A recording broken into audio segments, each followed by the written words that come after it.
Hi, this is Michael William Denny of ThunderShamanism.com, and today I want to continue in the series having to do with energy disciplines. And let's see, how should I title this? I want to share with you what the true origins are of some of the things that are floating around now today, specifically yoga and Tai Chi and Qigong. Now, and this is also true, by the way, when it comes to Chinese martial arts. So let's focus on that because that covers a lot. So let's talk about Tai Chi. Right now, almost everybody has heard of Tai Chi before. Tai Chi Chuan means Grand Ultimate Fist.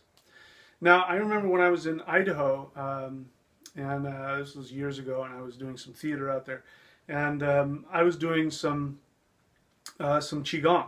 You know, I was getting ready for rehearsal, and I was doing some Qigong because I wanted to relax myself and get myself centered. And she goes, "Oh, Tai Chi," and you know, I wasn't even doing Tai Chi. I was just doing, you know, just some real simple this kind of stuff here. She goes, "Oh, Tai Chi," and I go, "This isn't Tai Chi." And I said, "Where do you do this?" She says, "Oh, we do Tai Chi," and she was just doing Qigong. She was just doing Qigong. I said, "That's Qigong.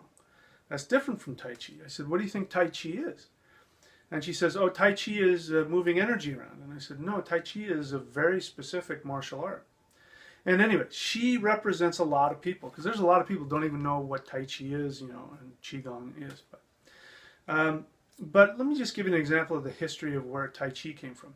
Tai Chi Chuan means Grand Ultimate Fist, and it is what's called an internal martial art, meaning that two things. It means it came from internally from within China, as opposed to, say, some of the Shaolin that came externally from, you know, other places. But it also is an internal martial art because it has to do with working with internal energy. And so that's one of the main things that Tai Chi martial practitioners do, is they're trying to bring internal energy out through the hands and use that and make that a part of their self-defense applications. But when Tai Chi was first invented, it wasn't called Tai Chi. It was just a family art. And the thing about this is that, this gives you another example. You know, I run into MMA guys all the time, mixed martial arts guys who say, "Oh, you do Chinese?" And then they go on and on about how horrible Chinese martial arts are. And, you know, I don't bother saying anything because they know what they know, and I'm not about to try and, you know, I could care less. But the fact of the matter is that, you know, what you see here in the West is just the tip of the iceberg. And the stuff that you see is only the stuff that has leaked out. So here's what happened. We talk about Tai Chi. Here's what happened. You had a village that created or inherited, who knows where it came from. They have this very specific style of martial arts that they keep secret within the family. And when somebody is accepted into the family, you know, they have to take an oath, and, you know, not everybody is allowed to learn it, just those that are going to be the warriors. And the warriors within the clan are taught this very specific martial art that has all kinds of secrets to it. Secret applications and, you know, all kinds of secret things to it. And it's always done behind closed door. Now in China, you know, there's closed door students and open door students. It means the closed door students are taken inside the house. The doors are closed. Nobody else gets to see what they're learning. And they have to take a vow that they don't tell anybody. So Tai Chi in particular was one of these martial arts, incredibly deadly. You know, and you ask somebody now, what do you visualize with Tai Chi? They say, "Oh, I visualize peace and love." Well, when one of the original first Tai Chi practitioners that went public with it, when he was asked, "What do you visualize when you do this?" he says, I think of blood. That's how powerful this is. It's a killing art. You know, the reason why it's been used for health is because there was I don't remember the guy's name, but he's very famous, the guy who really brought Tai Chi for health to the world. And I don't know if it was in the 20s or anyway, so it was a long time ago. But he was a sick kid, and his parents did what a lot of Chinese parents do. When their kids are sickly, they take them to the local martial arts master, and they know the martial arts master is going to teach them, you know, standing postures and breath and movement and Qigong, and all that stuff is going to make them healthy again. It's all that Qigong. It's moving that energy around and then balances the organs and the body and all that. And then a lot of times these, you know, people who start out as sickly kids, they become martial arts masters. but they started out as sickly kids who were trying to get healthy. So one of these guys did that. The practicing Tai Chi as a martial art actually healed him and made him extremely healthy. And that's what he focused on. And he wanted to take that aspect of it and share it with the world. So he started creating Tai Chi for health. And what he did is he softened up all the angles. He took out all of the really disastrous, the really nasty applications of it, and just kept the parts of it that are going to work on opening up the meridians and, you know, getting the body moving. And that's what you have now when you see Tai Chi. A lot of it is just tremendously watered down. And so when you go to, you know, a real serious martial artist and you try and go up against one of these guys who are just doing basic push hands, you know, they go, this is ridiculous. And they're right, because that aspect of Tai Chi is only focused on the health. All of the martial applications have been completely taken out of it. So, you know, true Tai Chi, you know, very few people even to this day really know what real Tai Chi is. You know, there's all kinds of varying levels of real Tai Chi. Now, the ironic thing is if you train it as a real martial art with a real master who knows how to apply this martially, and I'm not just talking about little pushing somebody away, but real martial arts, there you're going to get a lot more energy benefits out of it. We talked about that in the previous video when we talked about Hegel. So that's just one example. I'll give you another example, which is yoga. Now you ask anybody, you know, everybody's heard of yoga. What is yoga? Well, it's that thing on the street corner where, you know, hot chicks and effeminate guys are stretching all day, you know. That's not yoga. That's stretching. And, you know, real yoga means shamanism. It means union. And I'll tell you the history about how that happened. The yoga that you see today, the stretching, is called Hatha Yoga. Now there's all kinds of, there's Iyengar and there's all these other names, but it doesn't matter what all those names are. You know, 99% of them are still Hatha Yoga. Hatha means sun and moon, and it's to balance the right Ha and the left Tha. Hatha Yoga. Balancing the right and the left, balancing the male and the female, balancing the yin and the yang. And the reason for that is that what happened is, again, I don't know how, 100 years ago or however long it was, some Westerners went to India to learn Indian wisdom from, you know, East Indian masters. And so they go, where do we learn, you know, true wisdom? And they go, oh, you got to go see the yogi. You know, the guy lives up on the top of the mountain, or a guy at the end of the street, you know. And so they go to the yogi and they say, will you teach us? You know, and so he says, yes, I will teach you yoga. Yoga means union. Now, the first step to being a shaman in that tradition is you have to open up the energy meridians of the body. And you do that through certain postures and certain breathing and certain stretches. That's Hatha Yoga. Hatha Yoga is to open up the meridians of the body so that the body can handle the power that comes from the higher meditations, the mantras, the rituals. In order to handle that power, you first have to open up the body. So it's sort of like Indian Qigong. It's just about opening up the meridians. Now, of course, you can spend a lifetime doing that, but it wasn't meant for that. It was meant to be a preliminary thing that then was to be used in much deeper practices. So being typical Westerners, these people went over there and they practiced and they did all this stretching for 6 months or a year or 2 years or however long it was. And they went, okay, well, I guess I've learned everything. And they went back home and they started this yoga craze, you know.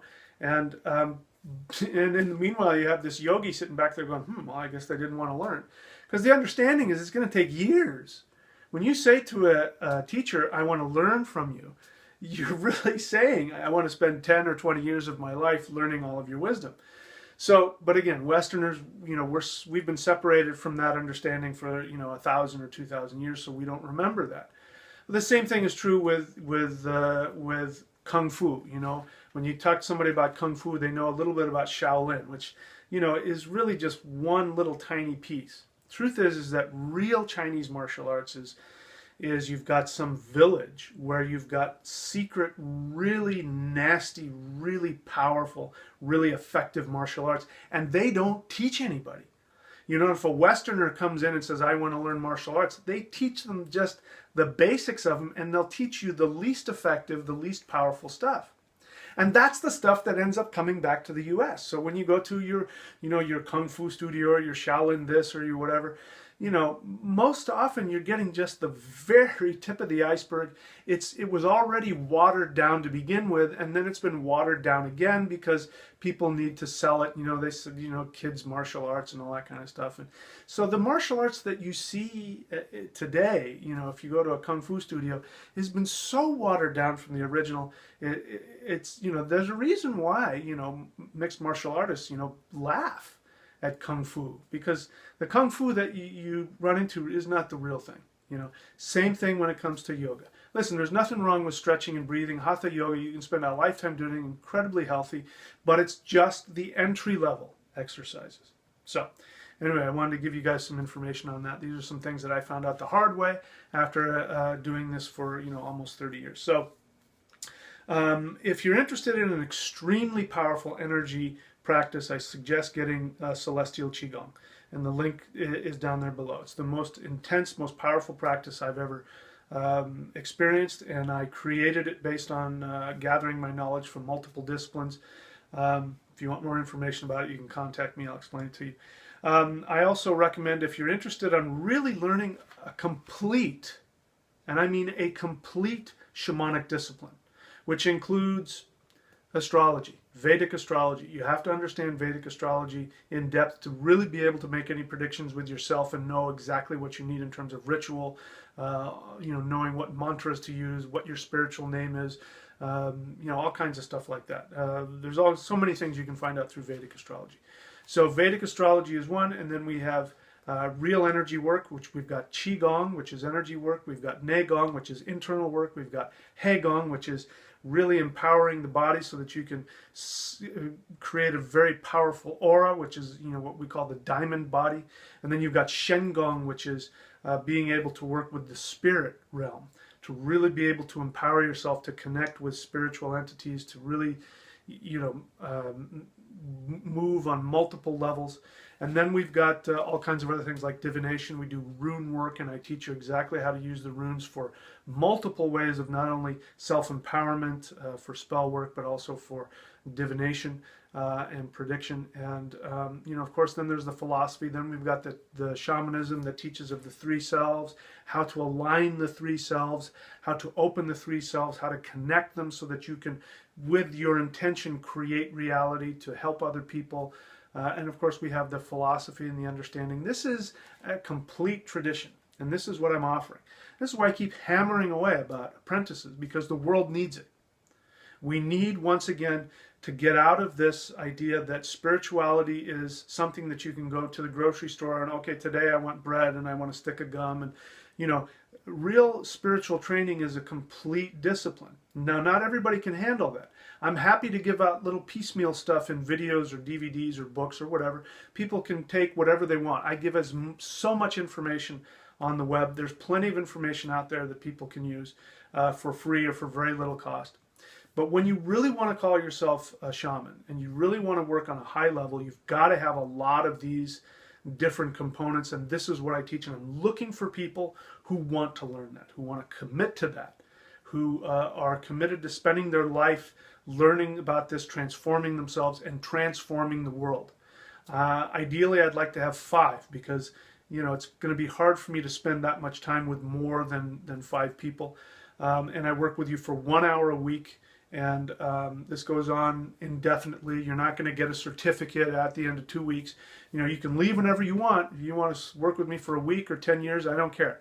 But out of those 5, I want to find 2 who are committed to learning absolutely everything that I know, which includes shamanic drumming, martial arts, shamanism, energy work, all the other things that we mentioned. So for those of you who are interested in any level of that, you can go ahead and give me a call, and we can talk for about 15 minutes and see if we want to work with each other. Or you can just go ahead and get started. You can leave whenever you want, but you never know until you give it a try. So go ahead and click on the link below for apprenticeship. Go ahead and click on the link below for Celestial Qigong. And any other questions, my books or whatever, you know where to find it on thundershamanism.com. So that's it for now, my friends.